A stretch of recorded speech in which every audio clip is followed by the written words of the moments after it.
News 18 বাংলায় এই মুহূর্তে যারা চোখ রেখেছেন আমার সঙ্গে দেখছেন খবর, তারা প্রত্যেকেই ফার্স্ট বেঞ্চে বসার অভিজ্ঞতা আছে, আবার ব্যাক বেঞ্চে বসার অভিজ্ঞতা আছে। এই ফার্স্ট বেঞ্চ ব্যাক বেঞ্চ বিষয়টাই আর থাকছে না। বেশ কয়েকটি স্কুলে এই রকম উদ্যোগ নিয়েছে। কি হবে তাহলে? ব্যাক বেঞ্চে কোনো ব্যাক বেঞ্চার নয়, সবাই সামনের বেঞ্চে। কিভাবে দেখুন। প্রথম স্কুলে যাওয়ার দিন, প্রথমবার ফেল কিংবা প্রথমবার প্রথম হওয়া, প্রথমবার বন্ধুর সঙ্গে টিফিন ভাগ করে খাওয়া, প্রথমবার কাদা মাঠে ফুটবল, বন্ধু চল। স্কুল অনেক প্রথম কিছু জানে, আবার এই স্কুলই জানে ফার্স্ট বেঞ্চ আর লাস্ট বেঞ্চের গল্প। যারা প্রথম বেঞ্চে বসে তারা প্রথম সারিতে, আর যারা লাস্ট বেঞ্চে, রেজাল্ট বের হলে তারা লাস্টের দিকে। এর উল্টো কাহিনীও আছে। লাস্ট বেঞ্চে বসা ছেলে বা মেয়ে অনেক সময় প্রথম বেঞ্চের বন্ধুদের টেক্কা দিয়ে দেয়। তবু প্রথম বেঞ্চ আর লাস্ট বেঞ্চের গল্প সব স্কুলেই প্রায় এক। এই গল্পেই এবার টুইস্ট। লাস্ট বেঞ্চে বসার জন্য কাউকে যেন বাঁকা চোখে দেখা না হয়, শুধুমাত্র লাস্ট বেঞ্চে বসে বলে কাউকে যেন ফাঁকিবাজ বলে ধরে নেওয়া না হয়, এটা নিশ্চিত করতে লাস্ট বেঞ্চটাই তুলে দিল 3 জেলার 3 সরকারি স্কুল। উত্তর 24 পরগনার দেগঙ্গা, এখানকার শ্বেতপুর প্রাথমিক বিদ্যালয় সরকারি স্কুল, প্রায় 300 পড়ুয়া। এই স্কুলে শুরু হয়েছে no more back benchers model. Deganga block অফিসের নির্দেশ, সেই মতো প্রতিটি ক্লাসে ইউ আকারে বেঞ্চগুলি সাজানো হয়েছে। মঙ্গলবার থেকে এভাবেই চলছে ক্লাস।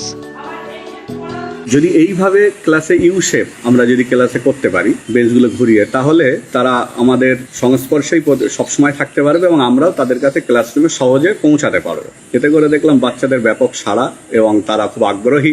একটু লেট হয়ে গেলে কাজের জন্য আমি সামনের বেঞ্চে না বসতে পারলে পিছনের বেঞ্চে বসতাম। এখন মাস্টারমশাইটা খুব সুন্দর করে করেছে, এখন সবাই সামনে আছে আর মাস্টারমশাই মাঝখানে বসে। ব্যাক বেঞ্চে যাদেরকে বলা হয় তাদের ক্ষেত্রে টিচারদের অ্যাটেনশন একটু কম যায়। এই উদ্যোগটা আমার মনে হয় যে বাচ্চাদের ক্ষেত্রে সুবিধা হবে, বাচ্চাদের পড়াশোনা আরো মানটা বাড়াবে।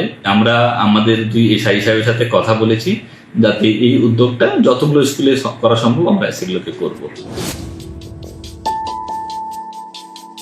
বকুলতলা প্রাথমিক বিদ্যালয়, দক্ষিণ 24 পরগনার রায়দিঘির সরকারি school.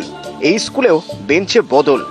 First bench last bench বলে আর কিছু নেই, এবার সবাই মুখোমুখি। স্কুলের ভারপ্রাপ্ত প্রধান শিক্ষকের উদ্যোগে এই বদল।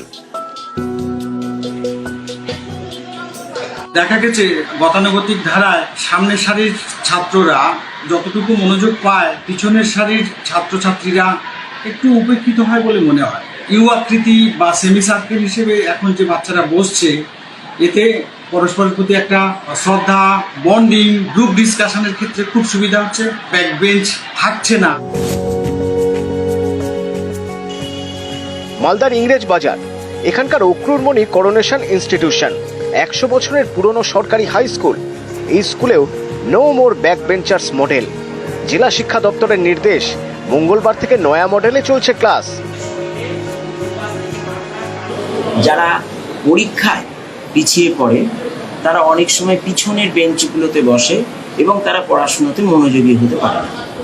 কিন্তু এই সিস্টেমে লেখাপড়া করলে তাহলে প্রত্যেকের প্রতি শিক্ষক বা শিক্ষিকা সমান নজর দিতে পারবে। অফিসিয়ালি এই যে ব্যবস্থাটা চালু করার একটা প্রচেষ্টা চলছে, একে সাধুবাদ না জানিয়ে পারে না।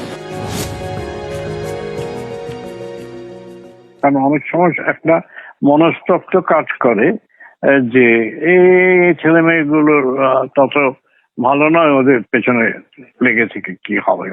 এই ব্যবস্থাটা যদি তার সহায়ক হয় তাহলে তো দেশে একটা বিপ্লবী হবে। স্কুলের ঘরের যদি সেরকম আর্কিটেকচার থাকে যে বেঞ্চগুলোকে চারপাশে বসানো যায়, তাহলে খুব ভালো কথা। স্থানার্থী শ্রীকুট্টান মালায়ালাম সিনেমা গত বছর মুক্তি পায়। এই সিনেমাতে দেখানো হয়েছে ক্লাসরুমে কোনো লাস্ট বেঞ্চ নেই, সব বেঞ্চ সমান, সব পড়ুয়াও সমান। এই সিনেমার একটি স্টিল সম্প্রতি সোশ্যাল মিডিয়ায় ছড়িয়েছে। সেটা দেখার পরে দেশের নানা স্কুলের ক্লাসরুমে বেঞ্চ সাজানো বদলানো হয়েছে। এই রাজ্যেও একাধিক সরকারি স্কুলের ক্লাসরুম নতুনভাবে সেজেছে, যেখানে আর নেই কোনো লাস্ট বেঞ্চ। নিউজ 18 বাংলা।